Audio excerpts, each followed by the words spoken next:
Livro Por que o católico não pode ser espírita? Por Frei Boaventura, Ordem dos Frades Menores. Imprimatur por comissão especial do excelentíssimo e reverendíssimo Dom Manuel Pedro da Cunha Sintra, Bispo de Petrópolis, Frei Lauro Osterman, Ordem dos Frades Menores, Petrópolis, 9 de abril de 1954. Não é raro encontrar pessoas que frequentam sessões espíritas ou até são sócios inscritos de algum centro e ao mesmo tempo fazem questão de continuar católicos ou até permanecer a uma associação religiosa. E revoltam-se contra o vigário quando anuncia que os católicos não podem ser espíritas ou contra o episcopado nacional, quando exigem de todos os membros das associações religiosas um solene juramento anti-espírita.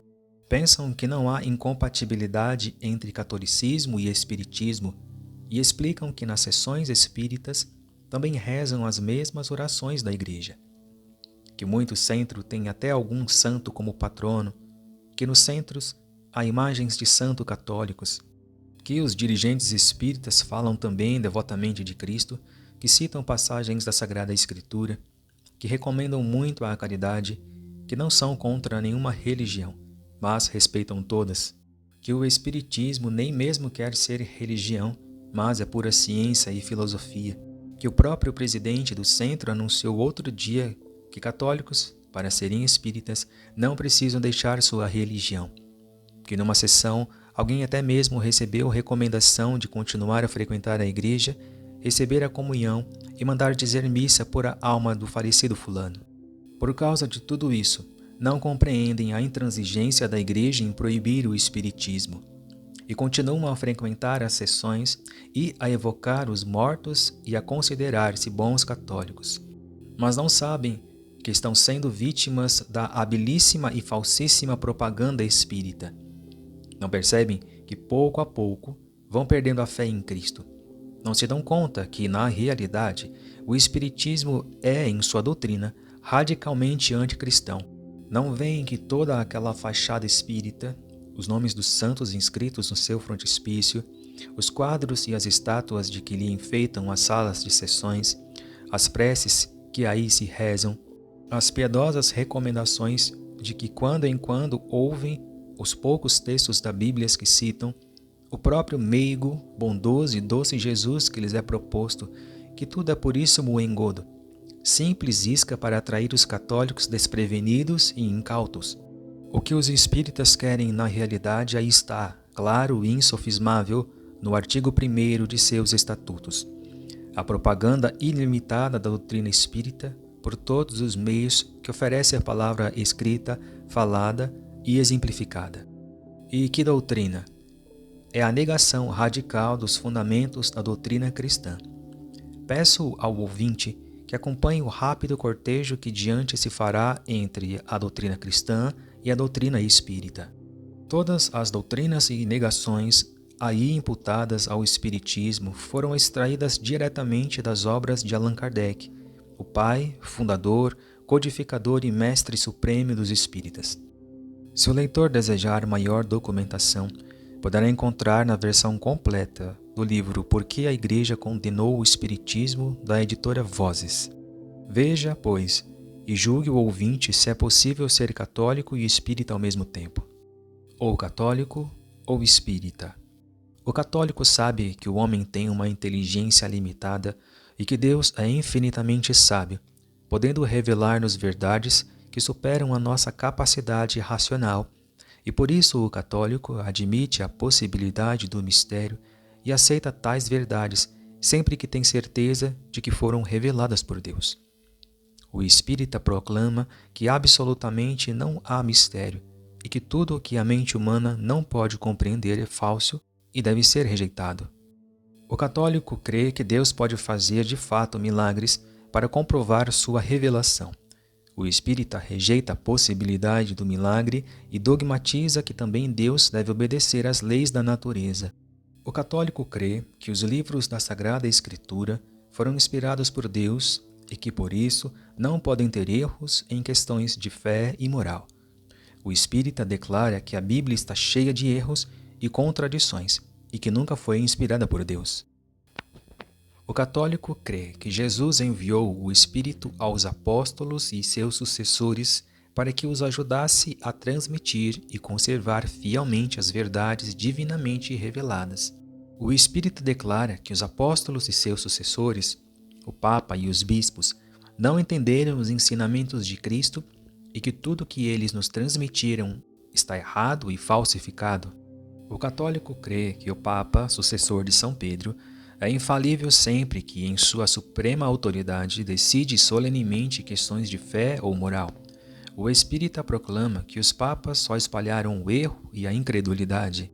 O católico crê que Jesus instituiu uma igreja com o fim de continuar através dos séculos sua obra de santificação dos homens. O espírita declara que até a vinda de Allan Kardec, a obra de Cristo estava perdida e inutilizada.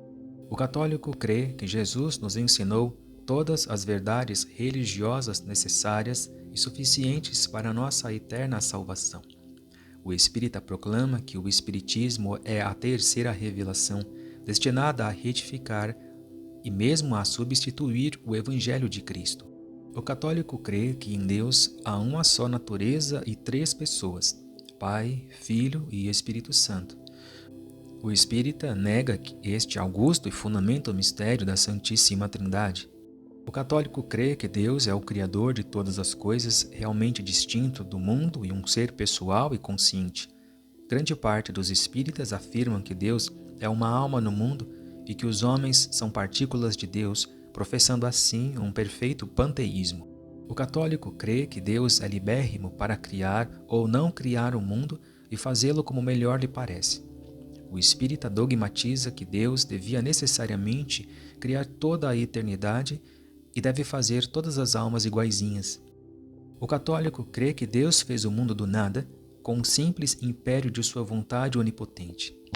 O espírita dogmatiza que o mundo ou sempre existiu, ou apenas se aperfeiçoou, ou é uma emanação de Deus. O católico crê que Deus criou a alma humana no momento da sua união com o corpo. O espírita dogmatiza que a nossa alma é o resultado de lenta e longa evolução, tendo passado pelo reino mineral, vegetal e animal. O católico crê que Deus interveio diretamente na formação do primeiro homem. O espírita dogmatiza que o primeiro homem era um macaco evoluído. O católico crê que o homem é uma composição substancial entre corpo e alma.